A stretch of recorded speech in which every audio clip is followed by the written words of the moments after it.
Proverbs 6. My son, if you have gone surety for your fellow man, if you have given your handshake even to the stranger, if you have been ensnared by the sayings of your mouth, if you have been taught by the sayings of your mouth, take this action then, my son, and deliver yourself, for you have come into the palm of your fellow man. Go humble yourself and storm your fellow man with opportunities. Do not give any sleep to your eyes, nor any slumber to your beaming eyes. Deliver yourself like a gazelle from the hand, and like a bird from the hand of the bird catcher. Go to the ant, you lazy one, see its ways and become wise. Although it has no commander, officer, or ruler, it prepares its food even in the summer. It has gathered its food supplies even in the harvest. How long, you lazy one, will you keep lying down? When will you rise up from your sleep? A little more sleep, a little more slumbering, a little more folding of the hands in lying down, and your poverty will certainly come just like some rover, and your want like an armed man.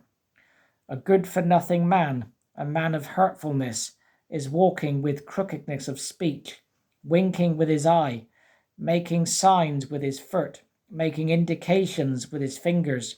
Perverseness is in his heart. He is fabricating something bad all the time. He keeps sending out mere contentions. That is why suddenly there will come his disaster. In an instant he will be broken, and there will be no healing. There are 6 things yet that Yahweh does hate. Yes, 7 are things detestable to his soul: lofty eyes, a false tongue, and hands that are shedding innocent blood, a heart fabricating hurtful schemes, feet that are in a hurry to run to badness, a false witness that launches forth lies, and anyone sending forth contentions among brothers. Observe, O my son, the commandment of your father, and do not forsake the law of your mother. Tie them upon your heart constantly, bind them upon your throat. When you walk about, it will lead you. When you lie down, it will stand guard over you. And when you have waked up, it itself will make you its concern. For the commandment is a lamp, and a light the law is, and the reproofs of discipline are the way of life, to guard you against the bad woman, against the smoothness of the tongue of the foreign woman. Do not desire her prettiness in your heart, and may she not take you with her lustrous eyes.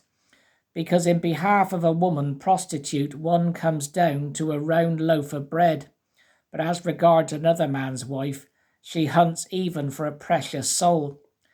Can a man rake together fire into his bosom, and yet his very garments not be burned? Or can a man walk upon the coals, and his feet themselves not be scorched? Likewise, with anyone having relations with the wife of his fellow man, no one touching her will remain unpunishable. People do not despise a thief just because he commits thievery to fill his soul when he is hungry, but, when found, he will make it good with 7 times as much. All the valuables of his house he will give. Anyone committing adultery with a woman is in want of heart. He that does it is bringing his own soul to ruin. A plague and dishonor he will find, and his reproach itself will not be wiped out. For the rage of an able-bodied man is jealousy, and he will not show compassion in the day of vengeance. He will have no consideration for any sort of ransom, neither will he show willingness, no matter how large you make the present. I was thinking there in verse 17, hands that are shedding innocent blood. Now, not long ago, I didn't know what Zionism was. So what I'd done, I made a careful investigation, and frankly, I was mortified. Zionism is a fascist political entity right from its very first inception, and they have done diabolical things in their history, and they will pay for it. In verse 32 onwards, it talks about the woman committing adultery and the rage that a husband finds out about his wife's adultery. And I remember an incident where a man at my father's workplace had committed adultery, and the wife's husband actually came down to my father's workplace with a shotgun, and he would have blown his head off. But for his, thankfully for him, he wasn't there because he had a dentist's appointment that morning.